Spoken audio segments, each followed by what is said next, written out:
Hello guys, so I think we can start. I will introduce Prof, then as the others join us, we can also send them more about his bio later on for those who would like to know more about him. First of all, I'd like to apologize for maybe the noise I may be having in the background. I'm at the hospital and the hospital is next to the road, so kunaweza kuwa na kelele, and I apologize for the background noise.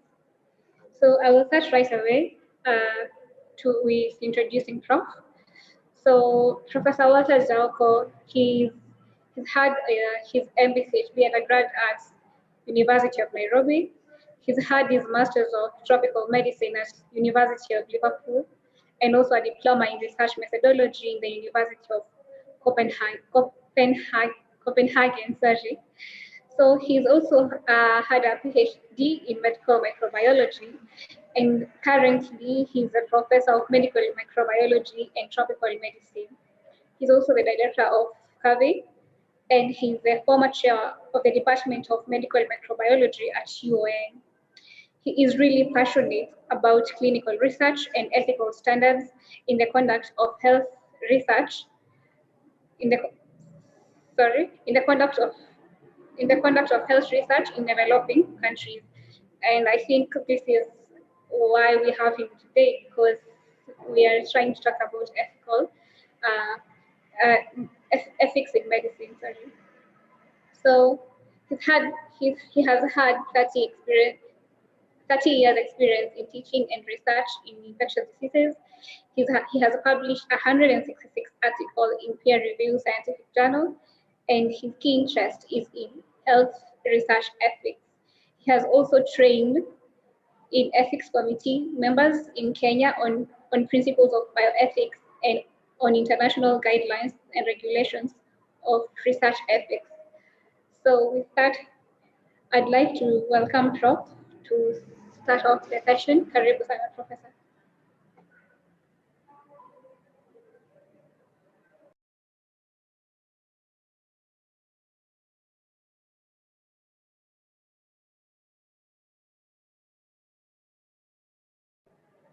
Hello, Prof. Can you hear me? Hello? I am not getting Prof. Can anyone else get him, or the problem is on my end? Hi, Wanjiro. I think he has some internet issues. Maybe we can give him a few minutes. Okay, there's no problem.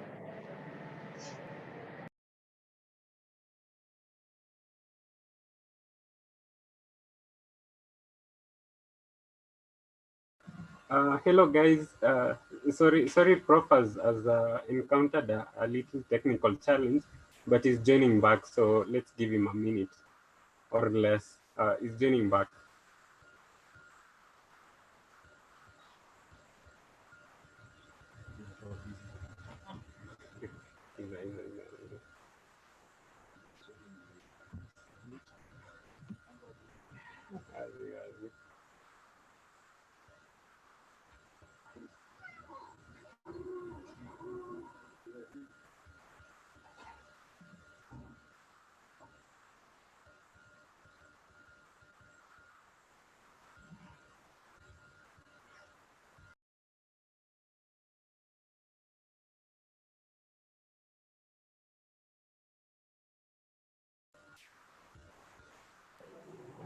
Prof, welcome back. We are waiting for you to start the session.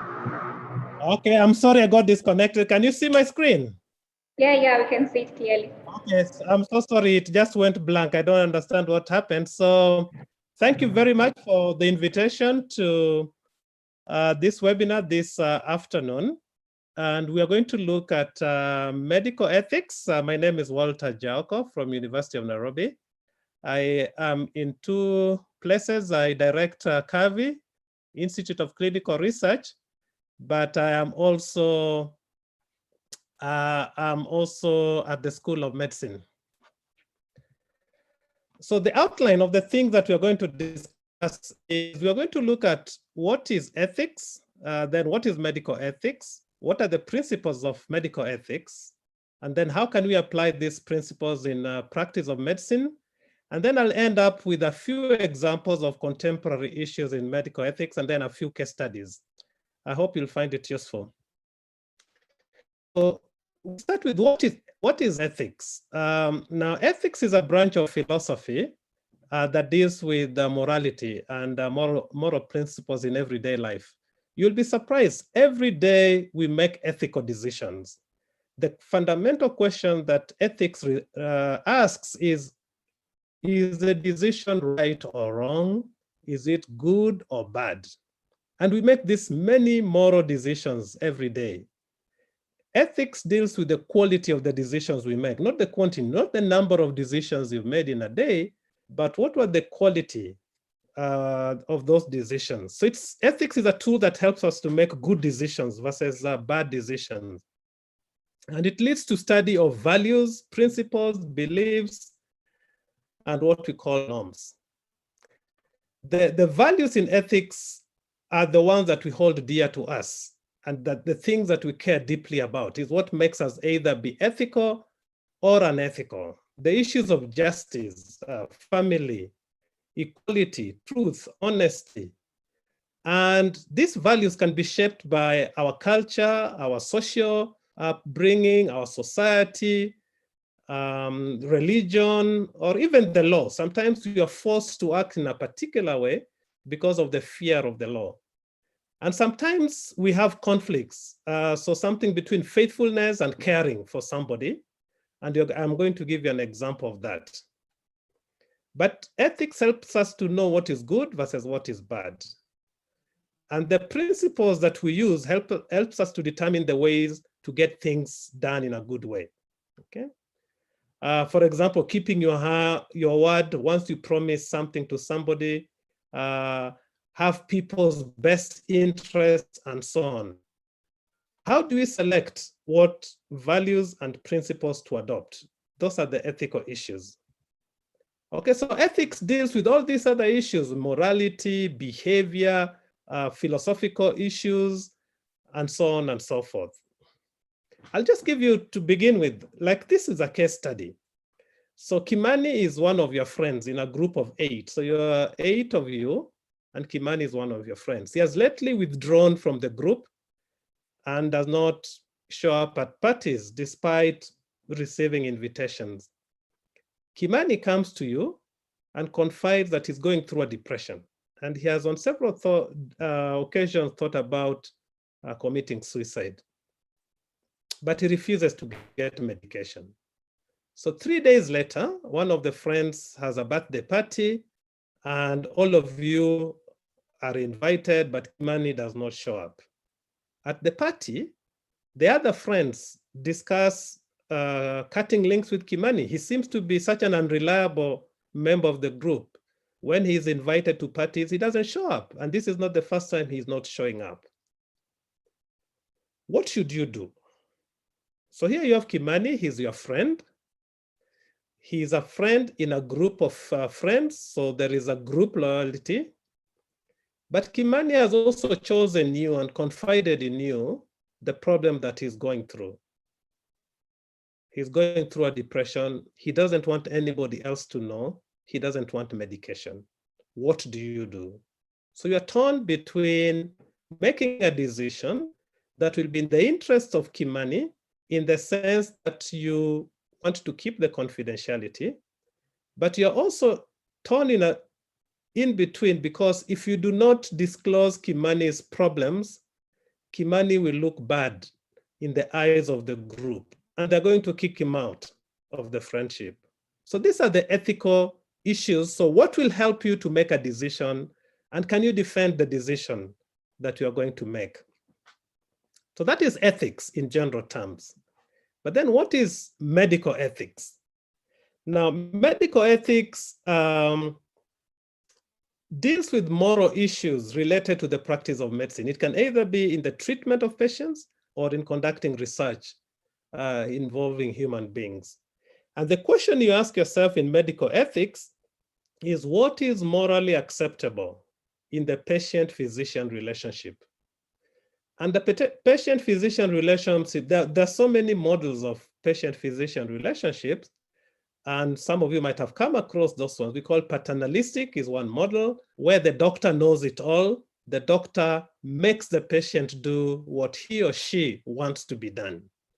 And this is a model that has existed for very many years, and it has moved, the world has moved away from it, but you still find pockets of that. When I was growing up as a child, you go to a doctor, the doctor says, you have to do this and you have to do it. There is no question, there's no discussion. That is the paternalistic model. But then we have the informative model where the doctor informs the patient what the issue is and lets the patient make his or her own decision. You have another one, which is called the interpretive model, where the doctor is almost close to the paternalistic one, but interprets everything for the patient, although does not put pressure on the patient to go a particular way. And then there's a model we call the deliberative model, which is more or less the ideal model, where you deliberate, you discuss, the patient asks you questions, you give your answers, and if the patient does not agree, you want to understand why the patient does not agree with the mode of treatment and so on. Now, the decisions that are based on the use of, the decision that what helps us to make moral decisions are what you call moral principles. And in medicine, there is something called the the principles of medicine, or principles of biotechnology, or ethical principles in the practice of medicine. And we are going to look at those.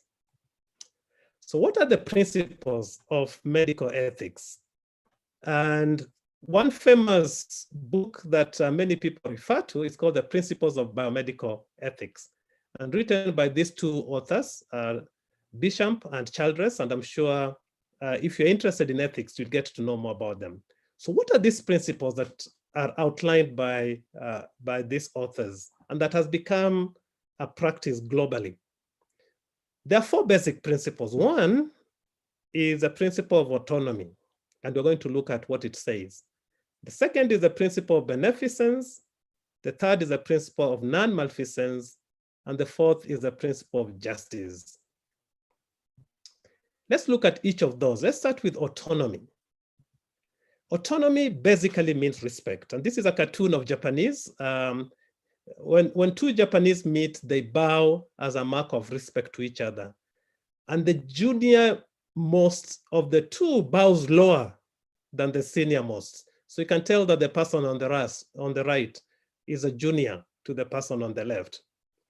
This is respect. Autonomy upholds the principle of respect.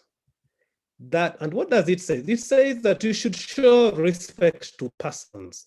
When a patient comes to you, they are autonomous people. They can make their choices. They have chosen to come to you because you're the person who can be able to help them in the situation they're in. They could have chosen to go somewhere else.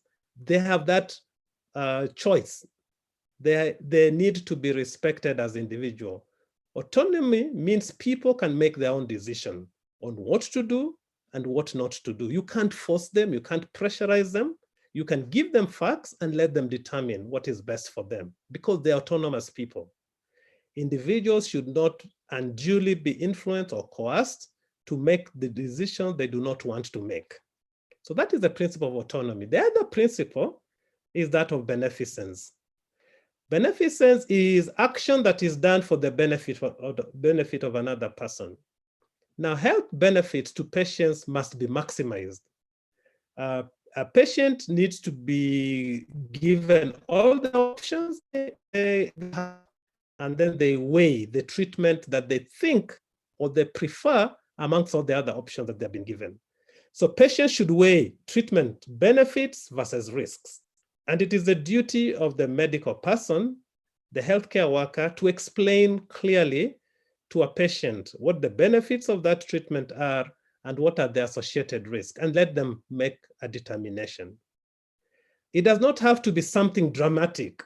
Many times people think that the only time, it's you want to be involved in treatment of a patient is to do something dramatic, like a life, prolonging life for a very long time. But no, even treating a patient, let's say with a terminal illness, and making their life better in the 3 or 4 months that they still have, that is a benefit.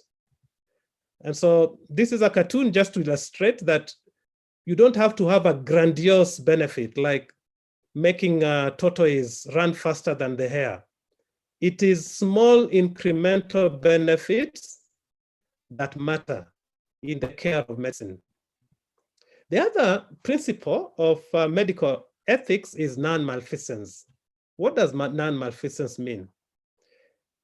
This is a cartoon that just says, try not to make the world any worse. And that to me describes the principle of non-malfeasance. Don't harm people. Don't make the already bad situation worse. A patient has come to you because they're looking for a solution. Do not make their situation worse. If you do that, you are going against the principle, the ethical principle of non-malfeasance. So this is the principle that you've had probably referred to as first do no harm. And this comes from the Hippocratic Oath. For those who are medical doctors here, you know that when you qualify, you take a Hippocratic Oath. And the basis of Hippocratic Oath is to first do no harm. We should not harm the patients who come our way. Patients should never be harmed intentionally by healthcare workers. So we emphasize the word intentionally. You can, as a medical doctor or a nurse or whatever dentist in your practice, prescribe a drug, for example, that might have some side effects, but the side effects are more, they outweigh the benefits of the medicine, okay? So you are not intentionally harming a patient. Your aim and objective, your purpose and your focus is to not harm that patient, but to make them feel better. Now, in this regard, risks to patients must always be minimized. And how do you minimize risks to the patient? By explaining it to them, for example, even explaining the dosage of the drug so that they take the adequate doses, the frequency. You explain to them the potential side effects so that they know about them, so that they can look out for them, and so that they can be addressed in time. So all those are aspects of practicing non-malfeasance. The fourth and the last principle of medical ethics is that of justice.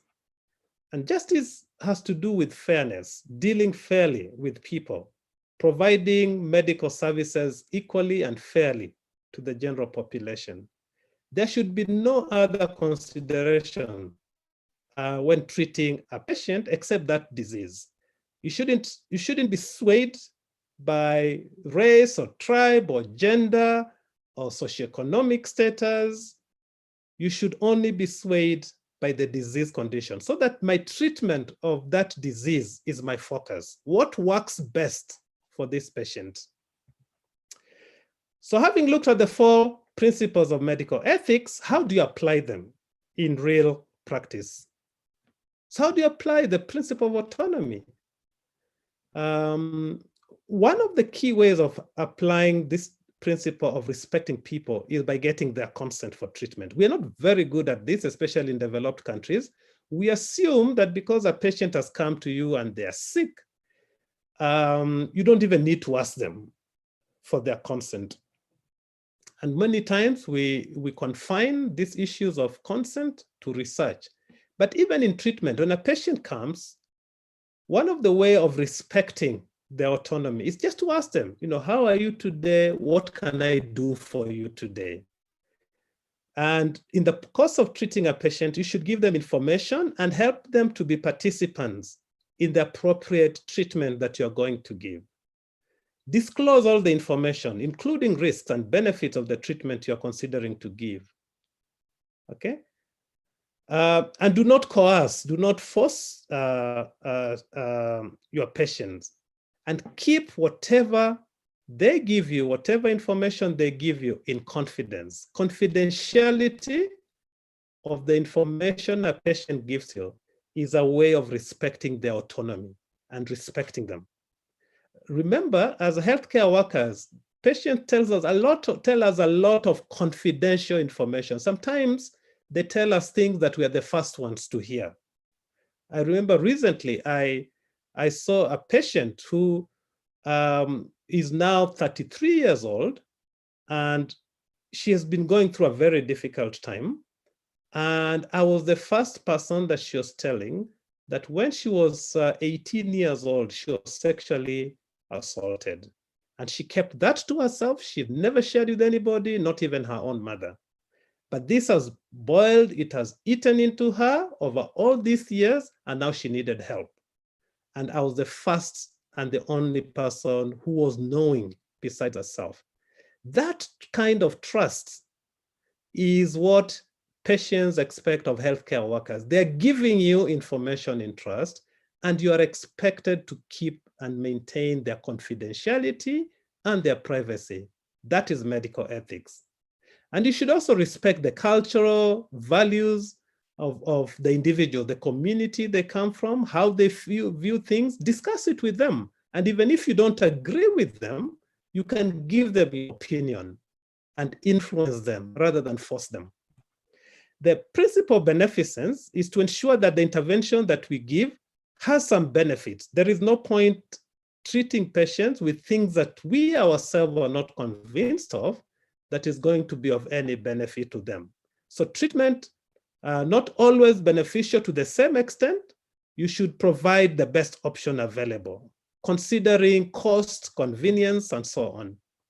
The benefits are not necessarily restricted to the patient. It can also be extended to their family members, their community, their society. For example, you can vaccinate a patient. The vaccination will benefit that patient, but it also contributes to providing herd immunity to the community where they come from. Or the treatment of multi-drug resistant tuberculosis, although it benefits that patient, it also benefits the other people who they would be able to transmit the infection to had they not received this benefit of treatment. The principle of non-malfeasance is exercised by being a competent healthcare worker, that you are trained, that you know what you're doing, that you are not exposing your patients to unnecessary risk as a result of your ignorance, that you read and update yourself in medical training, that you know what is the current treatment for this condition, that you know why this particular drug was stopped for treating this condition, potentially probably because of side effects that it had, or probably because it was found not to be as efficacious as it was originally thought. Secondly, you should know your limits as a healthcare provider. What can you do and what can't you do? That is useful in practicing the principle of non-malfeasance. Seek assistance from colleagues. Health profession is not where you want to be the macho one. You want to be seen to be knowing it all. No, your main and primary focus is the patient. So if you don't know, you don't know. And you should not feel ashamed that you don't know. And in the medical profession, there is no competing. There is collaborating. So you talk to somebody, you call a friend, you call a colleague, explain to them what the issue is, and you are a bit confused, you don't know exactly what to do, and you discuss the patient with your colleague.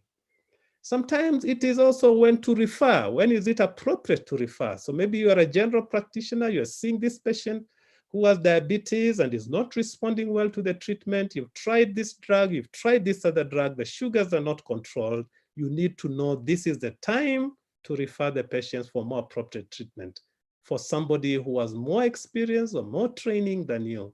That is practicing the principle of non-malfeasance. You are avoiding harm to that patient. And also to ensure provision of standard of care to the patient. What is the standard of care that exists in the community where you're working for that particular condition? And you need to know it so that you can practice it. Finally, the principle of justice, and here we're talking about fair distribution of health services. It can be to that individual, or it can even be to a community.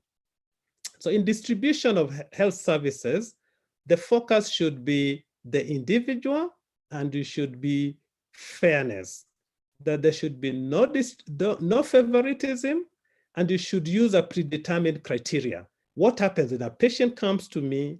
I don't look at any other consideration, but I look at a set criteria that we have determined, and we have what we call a standard operating procedures, or what the hospital's practice is, and you stick to it to ensure that there is fairness, and that there is justice for the patients that we see.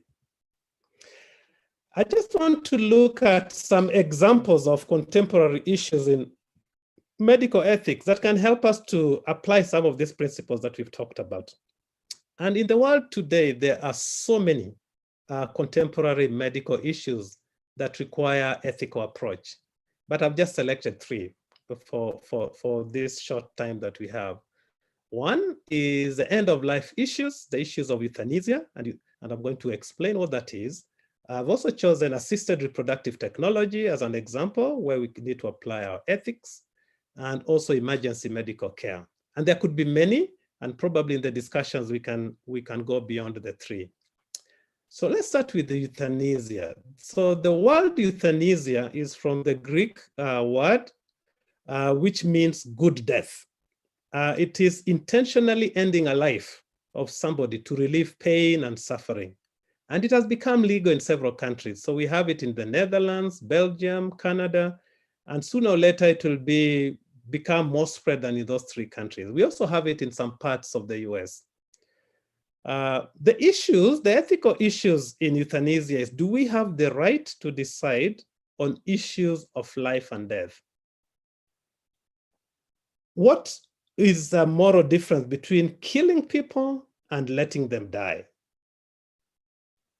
And this, to be able to make those kind of decisions and ethical decisions and discuss the ethical dilemmas that one faces with the issues of euthanasia, is to look at the principle of non-malfeasance, that you do not want to harm a patient, that you want to benefit the patient, beneficence, but also to recognize that they are autonomous and they can make a decision. Once you have explained to them and they know the situation properly, they can make a choice for themselves. So those are the principles that come to play.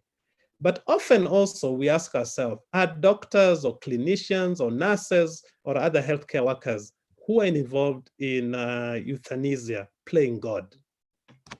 Do they have the right to be able to determine that somebody's life now is not worth more living and they should be ended? And so this is a cartoon of the debate that we normally have. So in Iceland, they still do not have euthanasia. And so there is this cartoon where they say in Iceland, we have eliminated Down syndrome.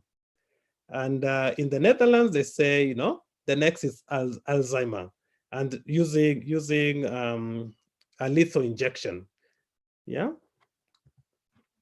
And this is usually, the debate is usually on 2 sides. One supporting the right to die, and the other one saying, no, you have no right to die. Really, the issues of life is beyond us as human beings, and it's divine. So this guy who supports life, this lady rather, who supports life, who believes in assisted suicide, says, at least you are honest. I support the right to needless suffering. Although the person who is against euthanasia is not really, in his mind, not supporting needless suffering, he is supporting the right, he is not supporting the right to choose when we want to die, because that right is not in the human hands. The other one is assisted reproductive technology. Now, let me just explain this a little bit. This is what is, can you hear me? Have I lost you? I can hear you. I think someone who had just unmuted their microphone, but you can continue. Okay, thank you.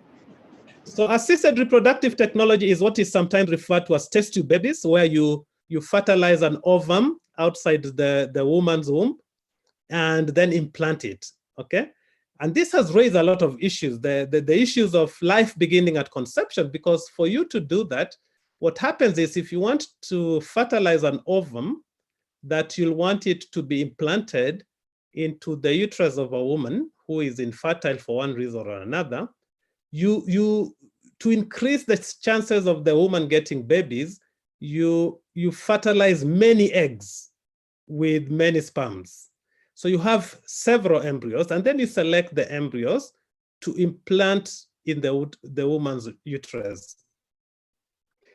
The question is, then what do you do with these excess embryos once you've selected one? And if you believe that life begins at conception, these are human beings that you now have in tubes. What do you do with them? And different countries have different laws and regulations as to what you can and what you can't do with them. The other thing that assisted reproduction technology has introduced is this issue of donors and surrogates, where there are people who want to have children, but for one reason or the other, they don't want the wife to become pregnant. And it's especially the domain of the rich now. So the woman just wants to give her eggs, the man wants to give her sperm, fertilize it in a tube. Then they look for another woman who is a surrogate woman. They implant the fertilized egg into her, pay her, and let her carry the pregnancy. And when the child is delivered, it is owned by the donor of the eggs and the sperm. So it has brought in a lot of issues of exploitation, because more often than not, probably all the time, the woman who is willing to carry this pregnancy for this couple is one who needs the money to do it. So it's the poor being used to carry pregnancies for the rich. And it has brought in the concept of commodification of reproduction. Are we making it a business?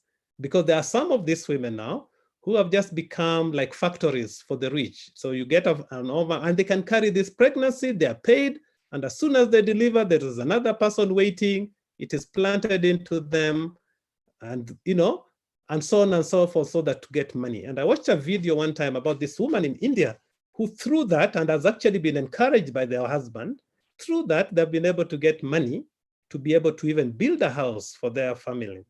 But it's commodification of reproduction. Then there is the issues of these children, especially the test tube babies who started at the beginning, when this technology began, now have become adults. They don't know who their fathers, who their mothers are, because just somebody gave an egg, somebody gave a sperm, and so on. And so now they want to know who their biological parents are. And that is another ethical issue, because when people donate sperms and eggs in the banks, they do not give the identification. They do not want to be identified who they are. So they have these children who they just know there's an egg and a sperm that was donated, resulted in them, but they can never be able to trace who their parents are.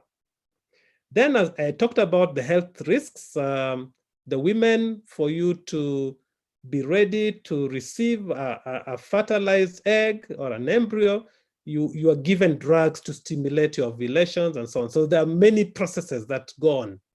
And so the ethical issues here are autonomy, beneficence, non-malfeasance, and justice. And how do you balance this? And is it also one of those areas that we say you might be playing God? So this is just a cartoon showing you, the concept of test tube babies is like babies are just being made in a test tube. And this is another cartoon of, because even with test tube babies now, assisted reproductive technology, we have even reached a place where you can select the kind of child that you want. You can be able to select sperms from a musician or an opera singer or a scientist or a Nobel Peace Prize winner and so on. So the idea that you can then design the kind of baby you want, of a certain intelligence, of a certain talent in music and so on. And so in this cartoon, this lady prefers children who wears glasses, and so the research doctor here says, perhaps I can give him a bit of astigmatism. Astigmatism is one of those conditions that would make you, to wear glasses. So this is what we call designer babies.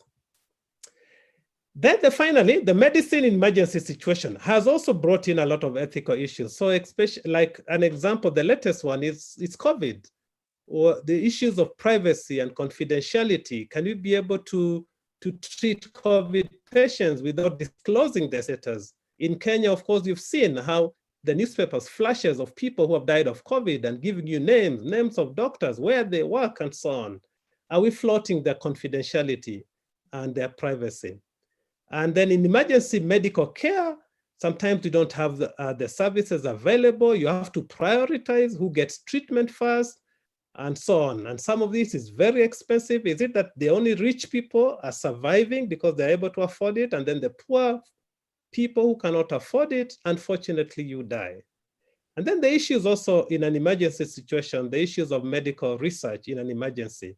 And you've heard about accelerated reviews, accelerated development of drugs and vaccines. Can we ensure that there is safety of these products and yet respond to an emergency situation? Because emergencies cannot wait the usual waiting time that we have for other conditions. I'll just end with 2 case studies and then I'll leave it for question time later on. So there's an Australian couple known as David Farnell and Wendy Lee who could not get a baby. So they traveled to Thailand for assisted reproduction technology. Since it was cheaper there, they contracted a Thai woman, and that is her name. She became pregnant, and she had twins. At 7 months, the examiner found that she was carrying twins, a normal girl and a boy with Down syndrome. The couple requested that she aborts the boy with Down syndrome and continues with the pregnancy with the girl who was normal. But she refused, and she cited her religious belief. She was a Buddhist, and a Buddhist belief is against abortion. So she carried the pregnancy to term. And after delivery, so she delivered these 2 babies, a girl who was normal and a boy with Down syndrome. The biological parents, the ones who had donated the sperm and the egg, took the girl, but refused to take the boy who had Down syndrome. And you can see the ethical issues around such a development. Okay, there are many ethical issues that we're not going to go through, but this is just to point you to the fact that assisted reproductive technology has a lot of ethical issues that people need to debate, to discuss even way in advance, like signing consent, letting the woman know the risks. When you're offering yourself to be a surrogate parent, know that you can get an abnormal child, know that you can get twins. You signed a single child, but you can get multiple children. What will you do if one of the children has a condition, and so on and so forth? Those are the ethical issues. The other one is, this is probably more relevant to us today. You are a doctor in charge of the only hospital within a county that has ICU facilities. And there's only 1 bed that is currently available. And then suddenly 4 COVID-19 patients needing ICU care arrive at the same time, within 5 minutes of each other. The first to arrive is a 90-year-old man with late prostate cancer. 5 minutes later, followed by a 38-year-old female, mother of several, who is currently pregnant. And then the next to come is a 28-year-old married female engineer. And then the last to come in that order is a 55-year-old male that is a governor. Who would you give the bed to? And why would you choose that person you give the bed? Is it the 90-year-old man with late prostate cancer? Is it the 38-year-old female mother with several children but currently pregnant? Is it the next? Is it the 28-year-old female engineer who just recently got married? Or is it the governor, a 55-year-old male? You will have to use the principles that we talked about to be able to help you make a decision as to who you are going to give the bed. And at the end, 2 of us might choose a different person, but we need to have shown the process by which we followed to be able to arrive to the decision that we made without showing any discrimination, without showing any favoritism, but making a fair judgment that we can defend in front of any other person. So in summary, what we have looked at, we have defined what ethics is. We've tried to describe what it is. We've tried to describe what medical ethics is. We've then looked at the principles of medical ethics and how to apply those principles. And we've looked at some examples of contemporary medical ethics issues that we can reflect on even later after this webinar. The issues of end of life, euthanasia, the issues of assisted reproductive technology, and the issues of what to do in emergency medical care. And finally, we've looked at some case studies to help us tie up together the issues of medical ethics. Thank you very much.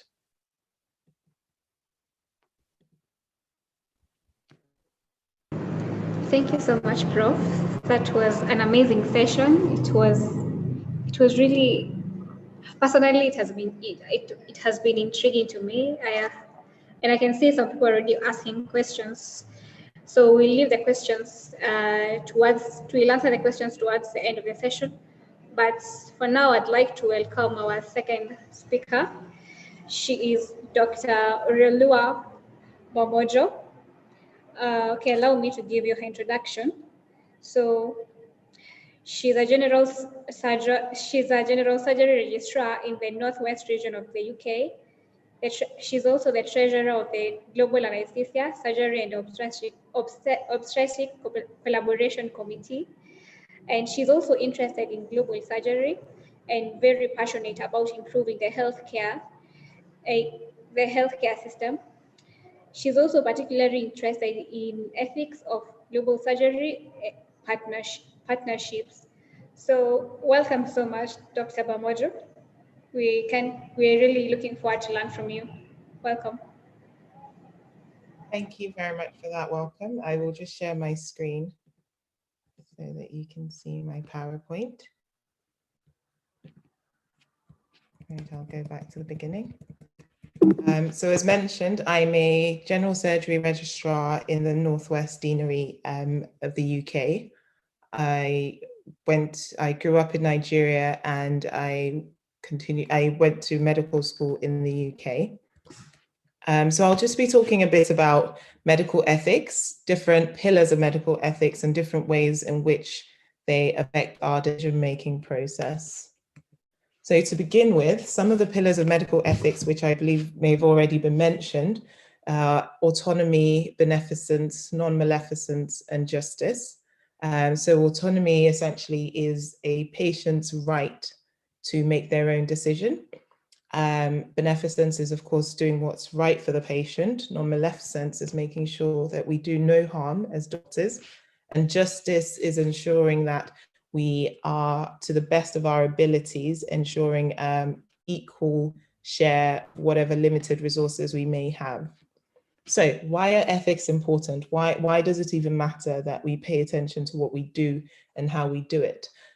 Being doctors, we're put in a position of authority.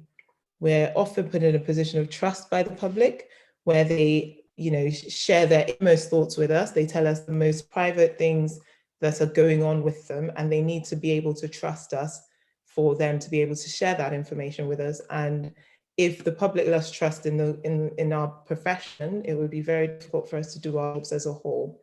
So it's important as doctors that we are able to maintain this trust, that we establish that whatever we're doing follows an agreed moral code shared by all doctors across the board.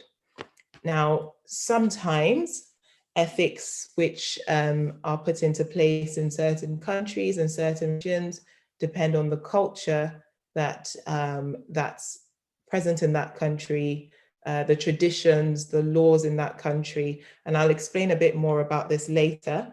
But when we talk about the culture, you find that in some countries, medicine is quite paternalistic, where if you offer a patient two options, they say, "Doctor, I will do whatever you think is best."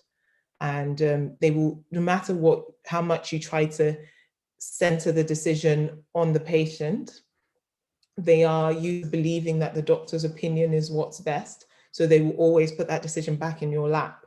And sometimes you then have to say, well, okay, this is what I would recommend. Whereas in other other settings, patients, even if you recommend the best choice for them, will choose to go with a different decision and will maintain that they have a right to do that, which is very much the case. They do have a right to do that. So you need to consider the cultures of where you are in terms of how patients respond to the ethics of medicine. Traditions, when you talk about the traditions in certain settings, for instance, confidentiality is not considered a big issue, where a girl, for instance, may come to the hospital and it's expected that every member of her family who asks for information about her healthcare should be informed.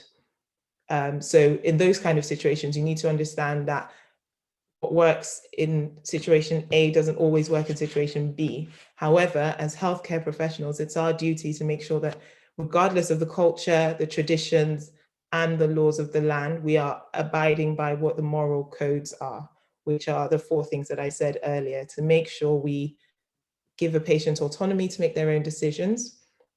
We make sure we do what's right by the patient, we don't do any harm, and that we, to the best of our abilities, ensure we are equally sharing the resources that are available.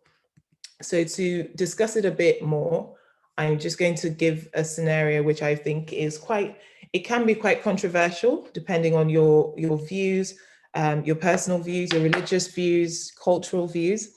But I think this is a perfect example to describe those various areas of ethics, which I've just mentioned. So first of all, we are talking about a 19-year-old girl. And as I was mentioning, in terms of the law, you have to consider in some countries, 16 is the age, the legal age of where somebody's considered to be an adult. In some countries, it's 18. So I've put it as a 19-year-old because I believe universally 19 is considered an adult. Now imagine this 19-year-old has come to you, she's pregnant and she would like a termination because she believes that being pregnant is affecting her mental health. Now, you need to consider various aspects of this. This girl has come in on her own. She's probably terrified, and she knows what she wants, and she doesn't want this information to be shared. Now, first of all, we need to consider, as a doctor, what do you do if you disagree with her decision? Do you have a right to disagree with her decision? Do you have a right to say, well, I'm a Christian, I disagree with terminations, or in our culture, you can't terminate a child, or do you have to respect her choices as an individual, an adult? So in situations such as this, we have to, according to the ethical laws and the pillars, a patient's choice is, you have to respect a patient's choice. Now, if as a healthcare professional, this was something that you perhaps went against your personal moral codes, then you may be in a situation whereby you personally do not have to offer that service if it is not something that you are comfortable offering, but it is your duty in that situation to ensure that the patient is referred on to a healthcare professional where they can receive this service. So regardless of your personal views, if you're not happy to provide this service because it goes against everything that you believe in, you still must respect the patient's decision, their choice, by ensuring that they are referred on to a service where they can receive what it is that they need. Okay, so it's important to always remember that the patient's choice is primarily important, even, whether it is us, they're asking for treatment we don't want to give, or they're asked that we'd rather not give because of our personal choices. And I'm just using that as a controversial scenario. Or if it's because they're refusing treatment that we are offering them, primarily it's our job to offer whatever is available and respect their choices and to facilitate them making these choices to the best of our abilities. Now, the next pillar is beneficence. Are we doing good for this girl by, encourage or by facilitating her to have this termination? And now some people could argue and say, well, actually, in 10 years' time, if she had this baby, she would be happy, she would be pleased, she has a child. is this the right thing for her? Actually, you have to consider the fact that when she's making this decision, what is right for her is that she decides that in this scenario, her mental health has been affected by being pregnant. So by the rules of ethics, if that is what is priority to the patient, then that is what is doing her good overall, ensuring her mental health is looked after. And if that is to be achieved by terminating the pregnancy, then that is what we have to abide by. And then non-maleficence. Now, this one I've sort of gone into because in this particular scenario, there's a mother involved, there's a fetus involved, and there are lots of discussions about what age, is a fetus considered human? At what age does a fetus begin to feel pain? And at what point do we begin to say, okay, at so many weeks, you can go ahead and terminate? And now at the end of the day, as long as it follows the rules of that country, the laws of that country, we still have to prioritize the mother's choices. And now that's sort of a controversial discussion that, weighs into, is the fetus a human? Do we have to consider their choices? Primarily, our patient in this scenario is the mother. So whatever, by trying to stop her from having the abortion, then it would be considered doing her harm by stopping her from doing what is in her best interests, even though on the flip side, there could be arguments against it. And then in terms of justice, now we need to consider, so this is a young girl, she's ended up pregnant. You could argue that this is her fault. She's wasting resources. We could be giving healthcare resources to other people who have conditions that's not their fault, but this is not our position as healthcare workers. It's not our position to judge or to try to say, because it's somebody's fault that they have a medical condition, or whether it's not their fault, whether they're a drug user, whether they've ended up pregnant. It's not our place to decide allocation of healthcare resources on our personal views. It's our place to make sure that whoever attends for medical care is provided with whatever is available, and we ensure that to the best of our abilities, these are equally shared amongst all our patients. So now, what do we do if her parents want to know what's going on with her? They want to know what's wrong with her, why their daughter's been vomiting, why she's ill. Now, in a situation such as this, I've specifically chosen a 19-year-old just to highlight the importance of her being an adult. Of course, if she was a child, then you have to consider things such as guilt competence, in which case you have to assess whether she's old enough to make a decision not to share this information, whether she's old enough to seek medical care without her parents' involvement. Now, with a 19-year-old, yes, she's young, but she's an adult. And if she chooses not to, if she's made it clear that her choice is not to share this information, then we are obliged to keep this information confidential. And it's very important in terms of the doctor-patient relationship to establish that confidentiality truly is information truly is confidential. We're not sharing this information with unauthorized persons. Of course, if relevant, and we need to share with our colleagues, then that's a different scenario. But with unauthorized persons, this information should not be divulged, regardless of the situation. And this even goes as far as discussing patients with healthcare workers that are not involved in their care. Is it relevant? Is it relevant to the patient's care? If it is not relevant and you're just discussing it because you just want to have something to talk about, then that breaks the line of confidentiality. We're not in healthcare to share stories or to go on Twitter and say, oh, this came up, blah, blah, blah. Of course, if there are educational reasons behind sharing a case report, a scenario with the patient's consent, that's a different scenario. But it's important to ensure that confidentiality goes beyond just talking to the patient's family. It involves talking to anybody who is unauthorized to know about the patient's care.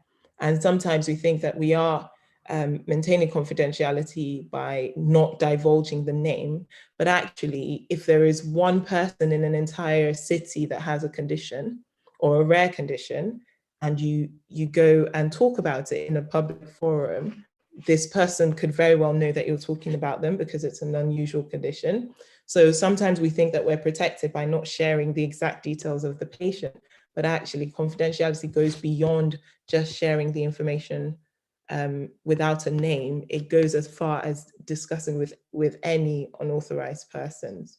So the criteria for maintaining confidentiality, of course, is things that are of personal, private, or intimate nature. You have to assume any information given to you by a patient is confidential unless it's discussed otherwise. And in some cases, of course, if there was delicate information that needed to be shared, then we may need to justify it by confirming that if we didn't share this information, somebody else may suffer.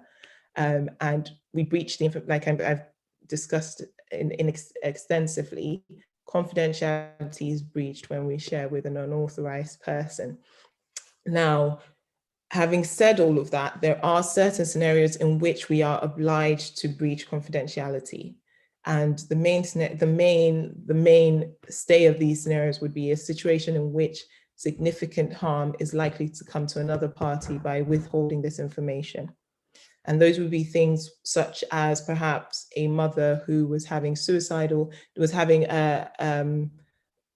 of harming her children.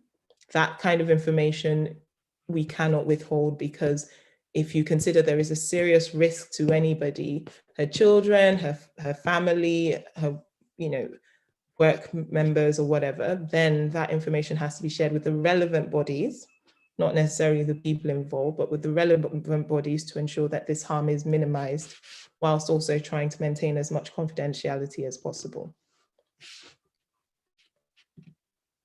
And then I'm just going to talk very briefly about end of life and DNAR. Now, this again is something that very often is influenced by the cultures and the traditions of the settings. Like I mentioned, my family is Nigerian. I grew up in Nigeria. And in Nigeria, I've never come across a single person who has a DNAR in place, because it's just unheard of. And when I've discussed it with my family in the past, they've sort of looked at me with, surprise and shock as to why they would not want to have every possible medical intervention, even if they were 95 with multiple comorbidities and unlikely to survive. So, of course, you have to consider the cultural implications of where we are and what is considered normal before offering this to patients. But when you consider overall the patient's likelihood of survival versus their likelihood of remaining on ITU, remaining on long-term therapy, which is not likely to be successful, and a lot of the time with do not resuscitate discussions, a lot of the time the most important aspect of it is the communication, because most people don't understand what resuscitation is. Most people watch TV shows, watch movies, and they see that people, just have one or two thumps on their chest, and then they wake up and they're fine, and their hair's all done, their makeup's all done. Whereas in reality, when we all see it, we know the reality of it is that ribs are broken. A lot of the time, people never actually come back to spontaneous circulation. We know that they spend extended amounts of time on ITU and end up not ever coming off ventilation. So a lot of the time when DNAR discussions need to be had, it's important that it's had in a setting which is comfortable to either the patient or their family, and also that all the conditions around it are explained, the likelihood of survival, what the resuscitation process truly is, and the likelihood of recovery, even not just survival in the immediate time, but then recovery after all. What's the quality of life expected to be after resuscitation if it's successful? And in most cases, once that is understood, people will, be open to discussion, and quite often they will go with what is recommended. So a lot of the time, it's also important to explain that a do not resuscitate order does not mean withdrawal of treatment, because of course you have situations whereby patients think that because you've said do not resuscitate, you've stopped all treatment and that is it, you've given up on them. But actually, it's important to explain that a decision not to resuscitate still will facilitate, you know, medical treatment, could be antibiotics, it could be non-invasive ventilation. There might, you explain what the ceiling of care for that specific patient is so that they understand they're not just being left to die. However, it's just been explained that extreme measures will not be taken should their heart naturally stop. And I think that that phrase, naturally stop, defines, it kind of helps patients understand that you are, if nature were to take its course, it's not, you're not killing them, you're not refusing them treatment, but you are just accepting that if nature were to take its course, you would allow things to carry on. And also another thing that's important to mention is that with DNARs, they are primarily a medical decision. And whilst a patient and their family are involved in the discussion, the ultimate decision lays with the medical practitioners. It is important, of course, to make sure that they're involved in the discussion and that they have a say. However, if there are disputes, you can seek a second opinion. However, primarily the final decision often lies with the medical practitioners involved. Though family members have to be informed.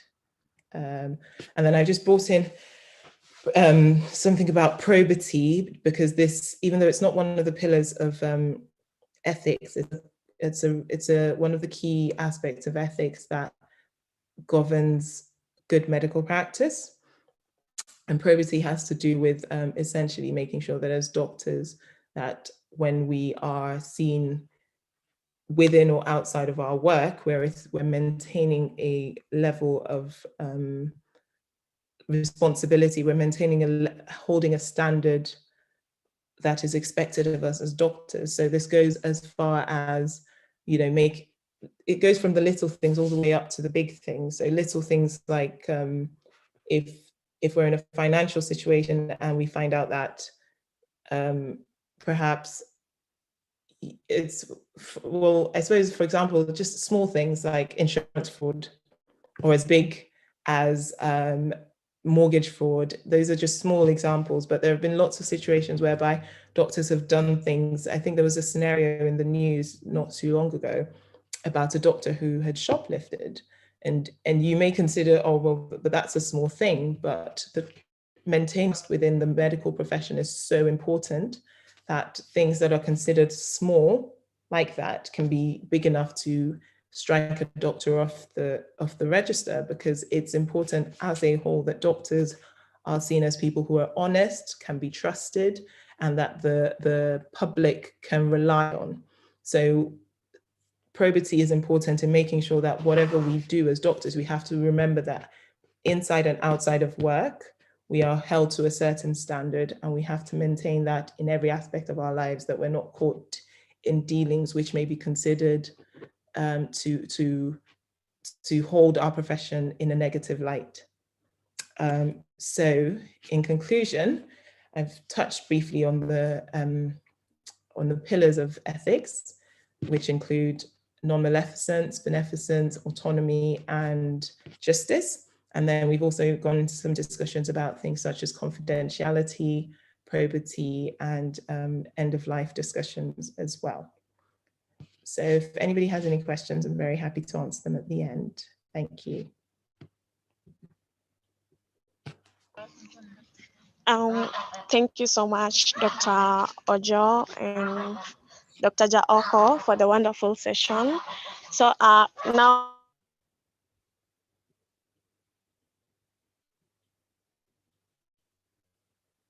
or in the chat box. So as per now, we have only one question that says, under the principle of autonomy, the patient has right to make his or her own decisions. But as a doctor, under the principle of beneficence, you are required to do what benefits the patient. So if a patient comes with wish to abort, but according to you, you feel the abortion will end up affecting her birth life in the future, will you be ethical to refuse the abort? Okay. So Dr. Ojo, if you could tackle that one. Sorry, just to clarify, my name is Dr. Bomojo. But anyway, yes. So if a patient has made a decision that they want to have an abortion, of course, you have the discussion with them, understanding why they want to have the abortion, explaining all the possible risks and all the benefits to them. And if the patient still decides that they want to proceed, then it is we cannot make a decision for the patient to say that it is we cannot refuse that treatment. We cannot stop them from accessing that treatment. You still have to consider that as a doctor, you may have your personal views, and if it goes strongly against your religious views, for instance, and you do not offer terminations in your practice, it is your responsibility to refer that patient on to a service where they can access this in a timely fashion. So we cannot make a decision for a patient that we think this will affect her likelihood of having children in future. We can tell her this, and if she then agrees that because of that she doesn't want to have the abortion, then fine, that's all well and good. But if she still is aware, if she's aware of these risks and still decides to proceed, then we cannot refuse it. We have to grant her we have to facilitate her accessing these services. Thank you so much, Dr. Bomojo, for that response. In the same train of thoughts, I have received a question that I'd want to front to you. And the question is, a patient comes into the hospital, and while you're managing the patient, you realize that you will need to transfuse blood to this patient.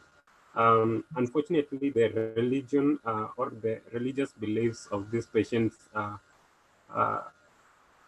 do not allow them to receive blood transfusion. And you know that this patient will not survive without the blood transfusion. So in that case, how will you approach this patient? Okay, so I assume in this case that perhaps a patient is a Jehovah's Witness. Now, with Jehovah's Witnesses, what you need to consider first of all is, do they have an advanced directive, which is a document, a signed witness legal document that says that under no circumstances will they receive any blood products. If they have that and the patient is going to die, you have to respect that. So sometimes there are options we can give. So sometimes there are other medical therapy forms that we can give, like there's something called cell save, whereby you take a patient's blood and try to give it back to them. And if this patient is accepting of that, then great, you can try that. In some Jehovah's Witnesses will accept blood products such as platelets or FFP, but they won't accept actual red blood cells. And you may consider whether that is the case. But if this patient has explicitly said that they do not want any blood products of any sort, anything that involves anything being transfused into their body, you have to respect that, even if this person is a young person, sort of a 19-year-old, and you think they're dying unnecessarily. That is not our choice, as long as they're old enough to make that decision and they have evidence of that decision. So if the patient is awake, is conscious, and they say that to us, then we have to respect it. If they are unconscious and we have evidence, documented evidence with signatures, then we have to respect that decision. Now, if the patient is unconscious and there is some debate about it and we're not sure and there is no evidence, in that case, you may speak to your hospital legal services, but that can be if a patient's about to die and there is no evidence of their Jehovah's Witness status stating they don't want any transfusion. In that condition, yes, if you were to transfuse them to save their life only for life-saving conditions, then yes, that can be justified. But even before going ahead with the transfusion, it's worth discussing it with the hospital legal services, because sometimes you have a representative, there's contact with a Jehovah's Witness representative who can give you advice on this patient. So if they're unconscious, we don't have evidence, and it is only for life-saving purposes, then yes. Otherwise, no, we respect it. All right, thank you so much for that comprehensive response. The next question, I'll address it to Prof. Jauko, and thank you so much, Prof, for staying along with us for this time. The question is about how the dead have been handled during this COVID-19 pandemic. And I'll give a case example of the patient, the first patient in Sierra who was reported to have died of COVID-19. And it is something that caused an uproar in the social media. In that case, does medical ethics still have a role to play even after the death of such a patient? And how the patient is handled even in death? Oh, thank you. Thank you for that question. Yes, when it comes to ethics, the human being is a human being, and you keep your promise to both a living human being and a dead human being. So the respect by which you treat a living person is the same respect that you use in treating a dead person. And it's the same thing that we're talking about confidentiality. Confidentiality does not end just because the patient has died. So if a patient had an illness and you're keeping his or her confidentiality, now that they have died, you have no business disclosing the confidentiality because you respect that individual, whether living or dead. Now, the case you're referring to was actually not done by medics. Unfortunately, it was done by administrators who didn't fully understand the COVID-19. They did that even in the presence of a national government guidelines that had been prepared by the Ministry of Health on how to handle people who have died from COVID.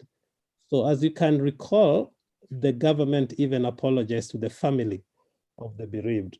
So we need to observe respect, whether the person has died or not, in short. Thank you so much, Prof, for that response. I believe that it has been of help to those who have asked the question. I'll address the next question to you still. So you're in the accident and emergency department, and a patient is brought in from an accident. Then as you are starting to manage this patient, you realize that there's a tattoo in one part of their body that has been tagged DNR. Do you continue with the resuscitation, or you avoid managing that patient because of that tattoo? So in essence, do tattoos have, are they, do they bear weight to withhold or to withhold management from a patient? Yeah, thank you. Yeah, thanks. In the laws of Kenya, DNRs are very, very clear legal documents that tells you not to resuscitate. So they're not things that are just simply a mark on the body or somebody telling you, even if that patient was accompanied by somebody who says, oh, he has a DNR, that in the laws of Kenya is not sufficient for you not to resuscitate. So simply put, DNRs are very well stipulated legal signed documents that would then be applied or be acted on. I would not act on a tattoo written DNR, and I would not act on a verbal DNR instruction from somebody else who is conscious. So for us to act in Kenya, I don't know how Dr. Ojo would say in the UK. I'm not very familiar with what the regulations are there, but in Kenya, you cannot act on a tattoo DNR and you cannot act on a verbal DNR. Thank you so much once again, Prof. I think I'll address the same question to Dr. Bomojo so that she can give us an experience, experience in Nigeria and also in the UK for the benefit of our attendees who are not Kenyans. So, Dr. Bomojo, what is your experience in regards to tattoos with the tag DNR? So similar to Prof. Jalko, in the UK, it has to be a signed legal document, and it has to be within date.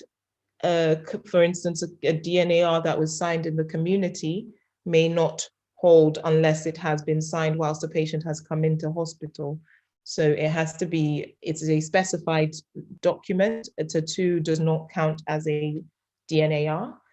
However, if a patient, the only difference I believe is, I don't know if this is the same in Kenya, but if a patient's family, if the doctors think the patient should not be for resuscitation and the patient's family have said that they've expressed wishes in that regard not to be for resuscitation, then a form can be signed at that point by the professional looking after the patient, and then they won't be resuscitated. So the family's opinion of the patient can bear some weight, but that document has to be signed before resuscitation is not given, even if it's in the emergency setting.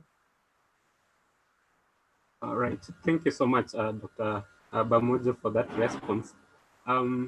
One of the attendees has asked a question about neonatal resuscitation, and I'd want to tie that question to a situation in which an underage female comes to the hospital and she's pregnant. So her parents do not know about it, and now she becomes a patient. Do you have the authority to as a doctor, do you have the authority to reveal to the parents about the condition of this patient? And I'll address that question to Dr. Bomojo because in our presentation there was a patient who is 19 years old, which means legally she's an adult. What if it is a case in which this patient is below the age of 18, which is considered in some countries the legal age of adulthood?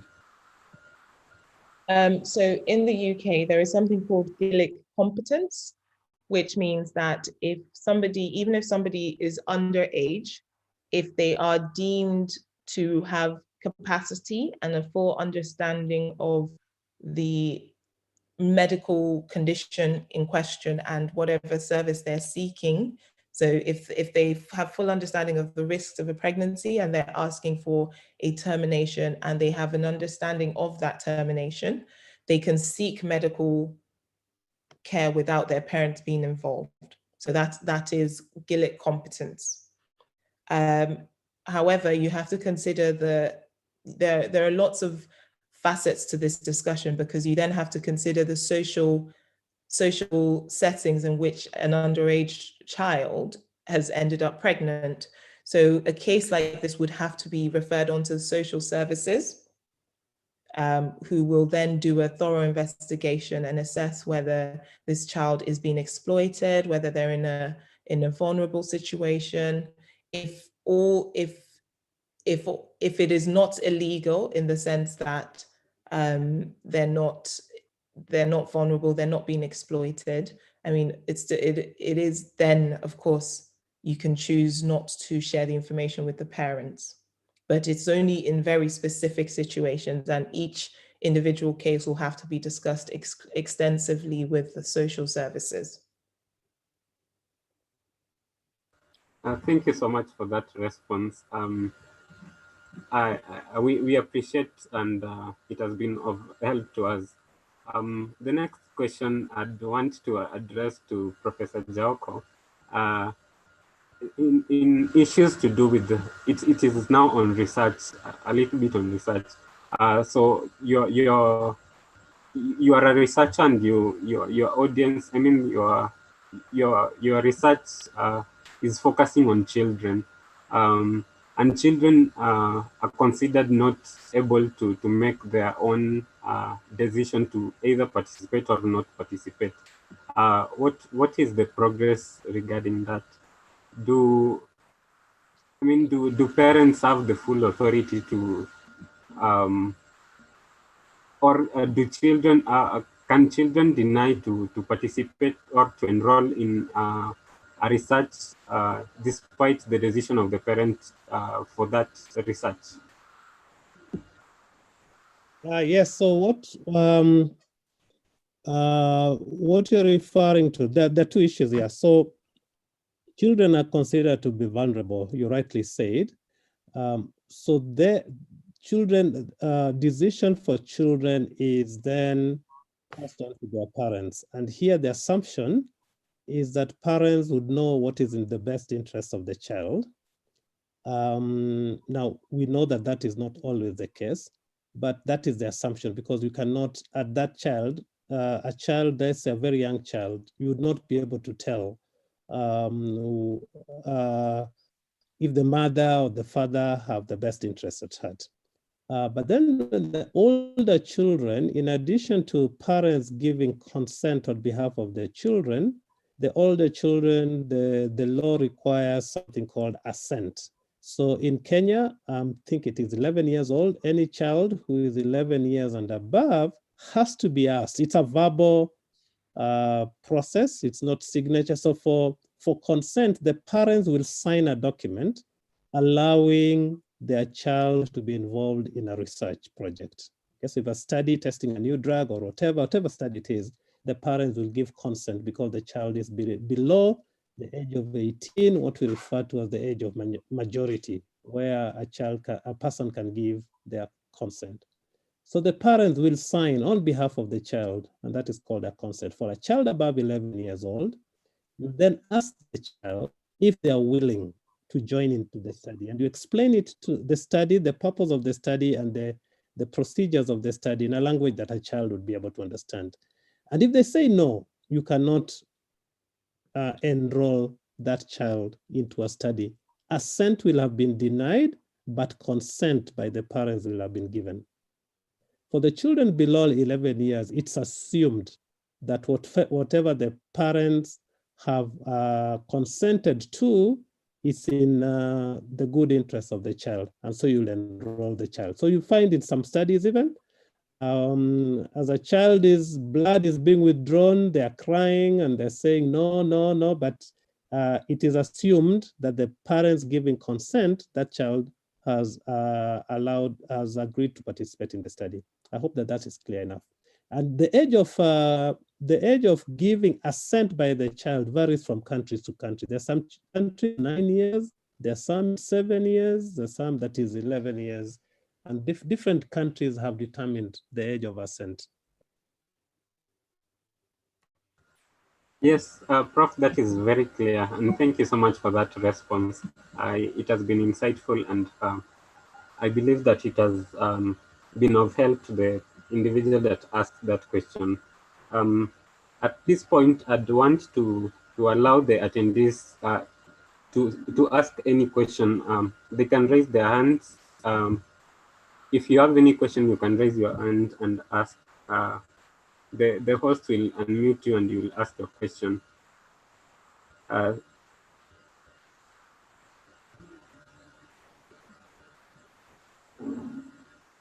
Anyone with a question?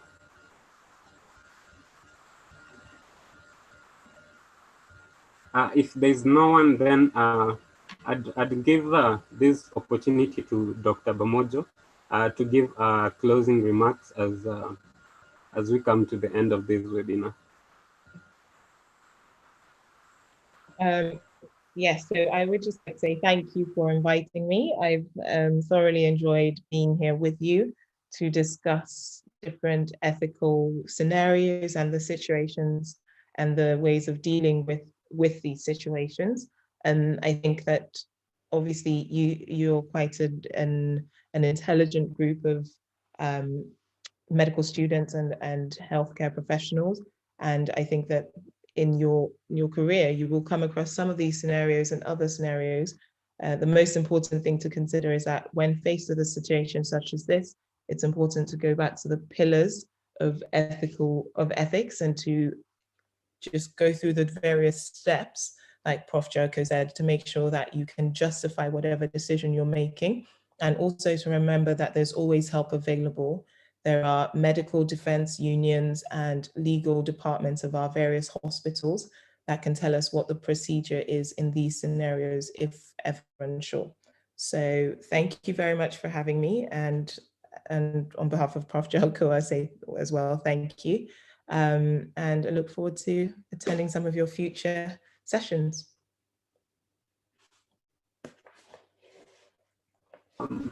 Thank you so much, Dr. Bomojo, for that. Just as we are closing, someone has brought up a question, and I'd want to address it to Professor Jaoko and give him also a chance to give his closing remarks. And the question is, are there any cases where it is considered ethical to withhold the treatment from a patient? Yeah, Professor Jaoko, you can answer that, and then you can give us your closing remarks. Okay, thank you. So there are situations where it's something called futility, where you find that in a situations where by continuing doing the same thing that you're doing is not making any impact on the life of the patient and is not making the patient feel any better. But reaching that decision, there are so many factors to consider. You remember, we've talked about the context in which you have your patient. So the family has to be involved in that kind of decision. In fact, more often than not, these are terminally ill patients, and for some reason, you can tell that there isn't any hope of the patient getting better.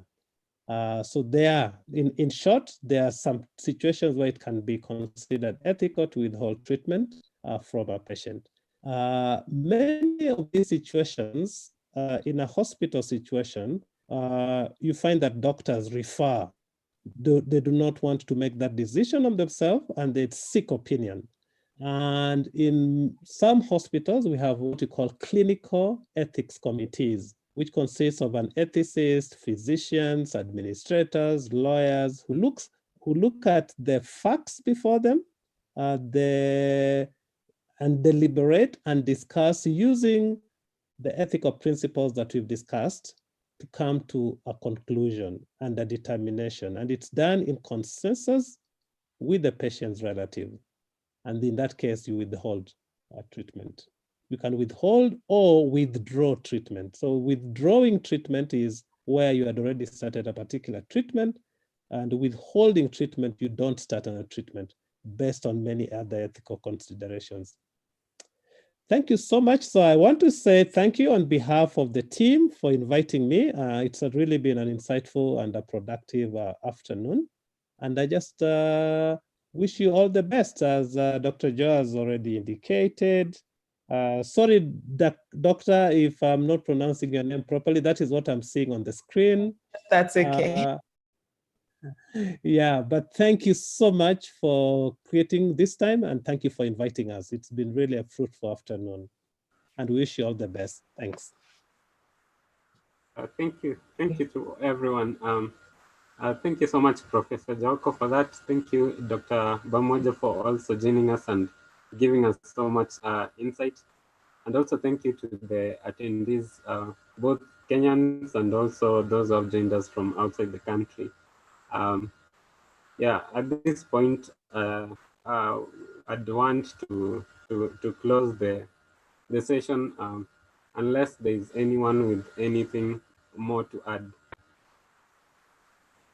But if there isn't, we are free to leave at our own will. And thank you so much. We look forward to having you again, same time, same place next week. Thank you and bye-bye. Bye-bye.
nafaa kuwa nikiclick ya critical orders na hiyo show hidden orders.